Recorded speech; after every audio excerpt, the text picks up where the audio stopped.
Hello friends, नमस्ते। मैं सोनिया आप लोगों का यूट्यूब पे स्वागत करती हूँ और आज मैं आपको एक कहरवा नाच गीत सुनाने जा रही हूँ, तो प्लीज़ आप लोग गीत को पूरा सुनो। ना नदी बतावा चढ़ बरेड़िया कागा बोलेला, ना नदी बतावा चढ़ बरेड़िया कागा बोलेला, कई के नौकरिया मोरे बल मुघरे आवले, कई के नौकरिया मोरे बल मुघरे आवले, ना नदी बतावा ना बरेड़िया कागा बोलेला, ना नदी बतावा चढ़ बरेड़िया कागा बोलेला, आँख मोरी फाड़ी कई जिया मोरे धाड़ी कई, आँख मोरी फाड़ी कई जिया मोरे धाड़ी कई, 16 हो सिंगारी कई के जोई बालमा का, 16 हो सिंगारी कई के जोई बालमा का, जोहत जोहत मोरा मन नाही लागे ना नदी, जोहत जोहत मोरा मन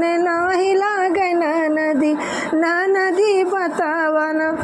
बड़रिया कागा बोले, कई के सिंगार हम जो ही लड़ाइया, सुना मोरी ना नदी बलम घर आई है, सुना मोरी ना नदी बलम घर आई है, हमरा के साड़ी तू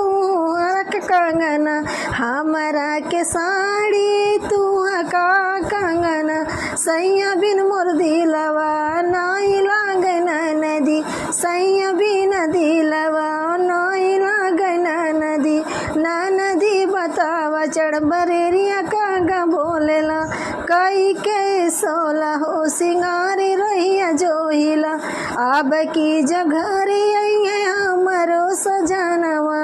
अब की जघरी आई है हमरो सजनवा, तोहरा नदिया हम कह देबै गवनवा, तोहरा नदिया हम कह देबै गवनवा, अकेली तोहरी जिंदगी हम